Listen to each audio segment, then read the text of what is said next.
My name's Aaron, welcome back to my channel. How are you? I am fantastic. Today I am viewing the reformulated and the pre-reformulated Dior Homme, and this is the quintessence of prestige and sophistication in a generous and powerful eau de parfum. Intense iris, enhanced by essential amber facets and precious wood base, excludes a powerful charm and sensual interpretation of a fragrance trail that leaves an impression. This contains Tuscan iris, Ambret de Ecuador, Virginia cedar, and this is £62 up to £105, which I think is excellent value. Do we have our fragrance samples, all 4-size bottles? Are we engaged with our higher self? Let's get testing. I do hope you apply this and go through the reviews with me. I love to think that I'm helping to educate people. So I'm going to test the pre-formulated version against the pre-formulated version. So this is undoubtedly masculine, undoubtedly an alpha masculine fragrance. This is a Chapre fragrance, and Chapre fragrances are fragrances where I'd imagine you're walking around a Greek island and you're picking citrus off the tree and you're collecting wood and mosses, and you've got the sort of cytosonic notes of the sea coming. That's the way I sort of think about it. This is really classic Perfumer, Isosuper, Hedione, Ethyl Vanilla, fixatives. But it is undoubtedly dihydromercenol, and dihydromercenol in this one's not being given a blue note. It's combining with the oak moss and eugenol to give a very masculine feel. And there is a similarity in this to Curos, so that sort of very heavy, dense patchouli, all that sort of thing wrapped up is how this is being built. Some really beautiful floral notes in this, which is incredibly important to balance a fragrance. Even masculine fragrances need the balance of citronellal, phenol ethyl alcohol, nonylol, all of that, and this is balanced against raspberry ketone. Now, the musk choice in this is brilliant. This is a excitatory musk that is working with the bloom of the fragrance, and the bloom of the fragrance is how it is working on the top note. So the musk is working right the way through the whole fragrance, and it is creating an expansion on the top. This is vetiver, lavender, patchouli, cedarwood, sandalwood, sweet orange. It is phenomenal.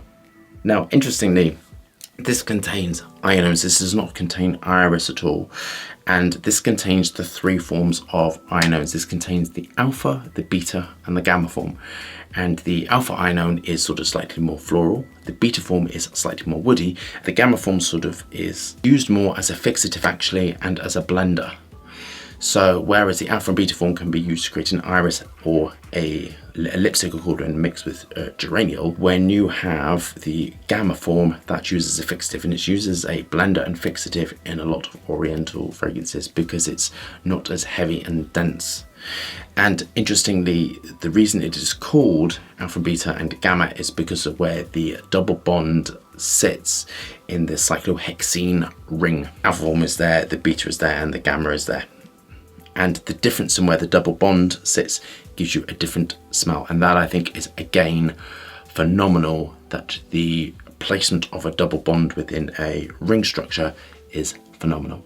Now, the ionones, I had a look at ionone chemistry, and it is a allergen, and I thought, why is it an allergen? You can use it at quite high amounts on unshaved skin. You can use it on, which I think is category C, and that is, or category 3, that is 10%, and category D or 4 is unshaved skin, and you can go up to 30% as in the finished formulation, and that is quite high for a allergen, whereas some are very, very low and some have been discontinued. That's very high, and that is for a combination of all of the forms. So all forms of ionones mixed together can go between either 10 or up to 30% depending on the skin type.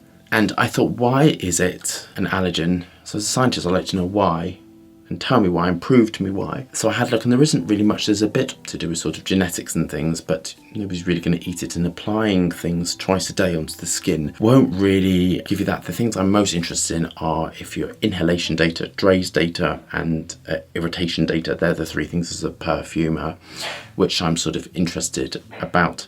And the only way I can I had a look at it, I looked at the molecule and the ketone group and the ionone. What it means is that it's saying that the ionone compound is the ketone, and a ketone is a double bonded oxygen. And we say ketones as one. So one. And it's so the ionone is a ketone with the structure with the cyclohexene ring attached to it, with the bond moving in the three positions, and also the double bond moving from the different position as well on the bond as well. So what that means is ketones are very reactive molecules because of this, so electronegative, and because when something is very electronegative, hydrogen tends to love it very much. And when you apply something at high concentrations, I would imagine that with the UV acting as the catalyst, speeding things up, with the hydrogen ions coming from the water in the air, that what is happening is you are getting a reaction and it is changing on the skin, and I think it's causing irritation that way, because if something is changing onto the skin, it can form a reaction in some people which have very sensitive skin types. So that is the answer which I liked to know. Anyway, onto the pre-formulated version. This one feels like more watery, actually, to be honest with you. It's much more damp. There is a similarity, but it is massively different. So this has been completely reformulated, and this is a completely different fragrance. And I would imagine for men which really love this alpha masculine fragrance, which love being an alpha man, that they would love this heavy, dense, Chepre, dry fragrance. And this has been sweetened massively. This has got much more ethyl maltol. This has got a lot more of lily of the valley notes to make it sweeter, and it is much more top heavy. They have removed the dihydromercenol and they have put in some more aqueous notes. I'd say there are, yes, there is some floral zone or something like that to really elevate it up. I can hardly smell the vetiver. I can hardly smell the cedarwood, and I can hardly smell the patchouli. But the orange has been amped up slightly into this. This is more unisex. This is really suitable for men or very, very strong women. The ionones have been changed, so the woody ionone has been reduced much more, and the other ionone has been increased slightly. The sort of the combination, or it has been reduced, but the ionones have been reduced down. The cedar has been reduced as well, so this smells less masculine and smells more unisex and more suitable.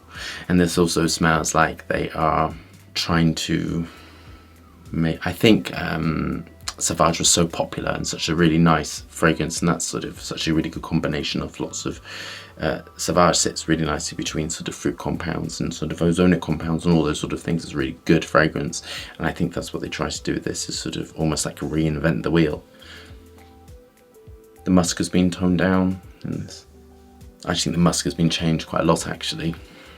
This has lots of acetates in it, and the acetates, fruit acetates as well, and floral acetates and all that sort of stuff in this. So this is massively aroma chemical. On to my final thoughts. So I'm going to go through my marks with you.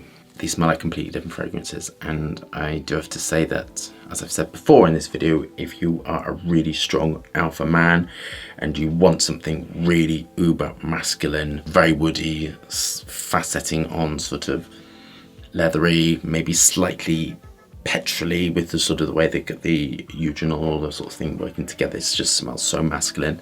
I think this is very nice now. So technically, they are brilliant. They are both 4 out of 4 because I would expect nothing less actually from such a massive company to release a signature man's fragrance. Do I think it's worth the money? I actually think the reformulated version had some more naturals in and amazing value for money, and I think the pre-formulated version has had a lot more naturals taken out, and I think it's less value for money. I'm comparing and trust in the both. So I think the 2020 version is a 2 out of 2 for the money, and I think the formulated version is a 1 out of 2 because I think it's built for cost and naturals removed, which I dislike massively, and more ethyl maltol sweetened, all that stuff. Do I like it? This, I think, I'm thinking of the type of man that would wear this, would love this, and think it was fantastic. Personally, I would have a few floral compounds, geranium or rose, absolutely. And the reason for that is it just would help to give it a nuance to it, which I think is just missing slightly. But that is really personal. These high marks which I'm giving are when I feel how would I finish it? And for me, I would finesse it slightly with geranium or rose at the base. I think would make it phenomenal. I think this is excellent. And then I think I would love it very much. But for me personally, I prefer sweeter, denser fragrances. But I understand that this absolutely has a place for men that want to feel like this. So this I'm going to mark a 9 out of 10. And the 1 mark that comes off is purely because if it was me developing this, I would finesse it to make it suitable for me by adding in some sweet floral compounds. Honestly, if you've never smelled rose in a formulation, it's quite exquisite. This one, oh gosh, I think it just smells really disappointing actually, and it doesn't smell very super masculine. This does not feel like an alpha dominant man fragrance. This is more gentle, sweeter, but for something like Homme, I don't think the name particularly suits it, to be really honest with you. I think this is more unisex. So I'm going to mark this as 7 out of 10. I think it's excellent. I think it's okay, not particularly mind-blowing. Disappointing compared to that. So there we go. I hope you love that review. Thumbs up for more fascinating, interesting content. Lots of moving hands, lots of reviews. I hope you're staying safe and well, and I shall see you soon.